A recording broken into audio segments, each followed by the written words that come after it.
Hello friends, हाजिर हैं फिर से एक बार टारगेटेड जीओवी जॉब्स पे।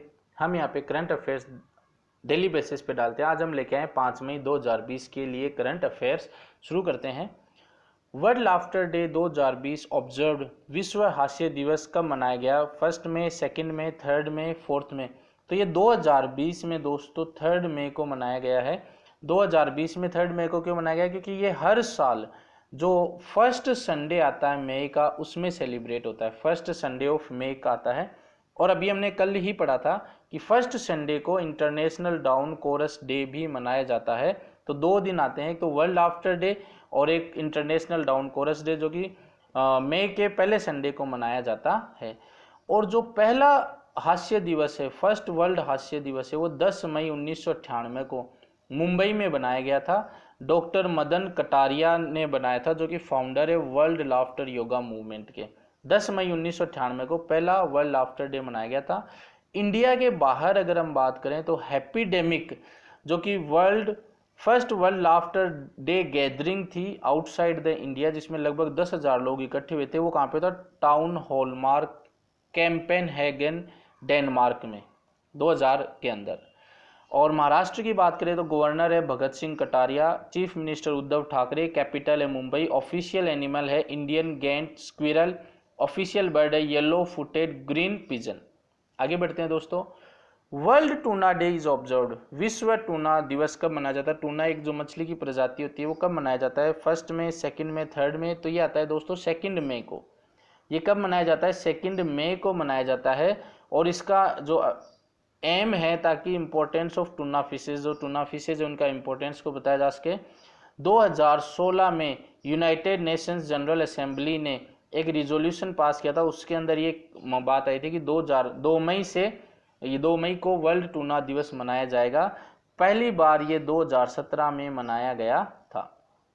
तीसरा है इंटरनेशनल फायर फाइटर्स डे। अंतर्राष्ट्रीय अग्निशमन दिवस कब मनाया जाता है? 1 मई, 2 मई, 3 मई, 4 मई। तो ये 4 मई को मनाया जाता है अंतर्राष्ट्रीय अग्निशमन दिवस, इंटरनेशनल फायर फाइटर्स डे।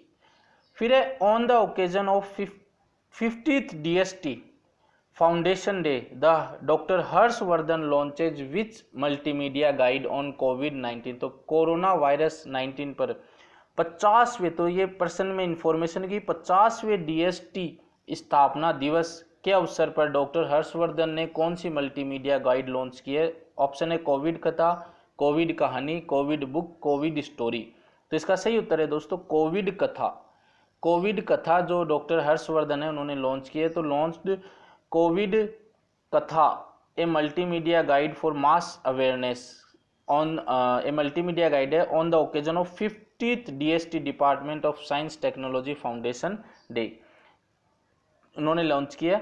जो DST है, एक और इम्पोर्टेंट चीज़ है इसमें कि DST ने है वो इंडिया की काफ़ी हेल्प किया है, इंडिया को प्राउड फील किया है। इंडिया अटेन 3rd पोजीशन, तीसरे पोजीशन पे आ गया है। किसके बाद में? चाइना और USA के बाद में number of publications in science citations index journal, विश्व उद्धरण सूचकांक पत्रिकाओं में भारत जो है वो 3रे नंबर पे आ गया है, पहले चाइना और US के बाद में। ये DST के कारण ही संभव हो पाया है। DST की बात करें तो फाउंड हुआ था 1971 में, हेडक्वार्टर्स है न्यू दिल्ली में। आगे बढ़ते हैं। Portable corona virus detection kit eCovSens have developed by which organisation. तो portable corona virus detection kit किस संस्थान के द्वारा विकसित किया गया है? ऑप्शन है DST with department science and technology, NIAB, DRDO, ISRO. तो इसका सही उत्तर है दोस्तों NIAB ने। तो जो रिसर्चर्स हैं डिपार्टमेंट ऑफ बायोटेक्नोलॉजी के, national institute of animal biotechnology, उन्होंने ये ई-कोविसेंस यूज में लिया है। ये क्या करेंगे? सैंपल लेंगे स्लाइवा का और 30 सेकंड में ये रिजल्ट बता देंगे कोरोना वायरस है या नहीं है। और NIAB की बात करें तो NIAB जो है national institute of animal biotechnology, वो under the department of biotechnology, minister of science and technology में आता है। डायरेक्टर है doctor Subir S Majumdar, headquarter है हैदराबाद, तेलंगाना।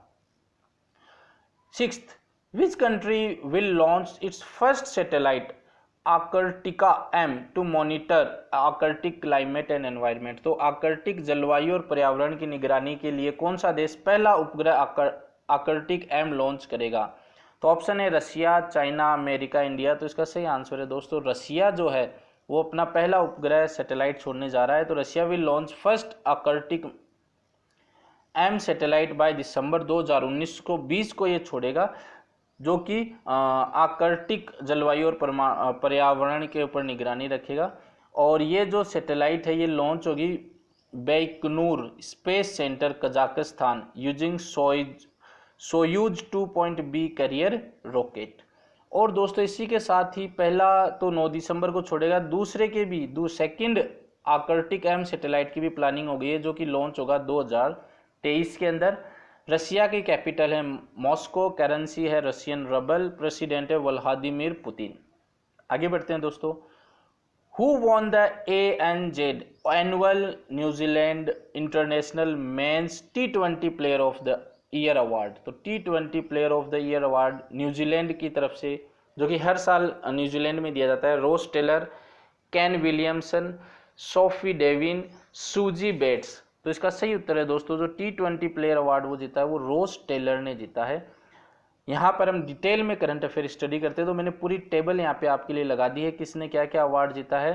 तो केन विलियमसन जो है जो इन्होंने जीता है men's ODI player of the award. Suzie Bates जो है इन्होंने जीता है women's ODI player of the award. Sophie Devine ने जीता world's T20 player of the award. Ross Taylor ने जीता men's T20 player of the award. और एक sir Richard Hadlee medal winner भी इन्होंने जीता है। टिम साउदी है test player of the year. Kim Cotton ये दोस्तों एम्पायर ऑफ द ईयर बनी है न्यूजीलैंड में।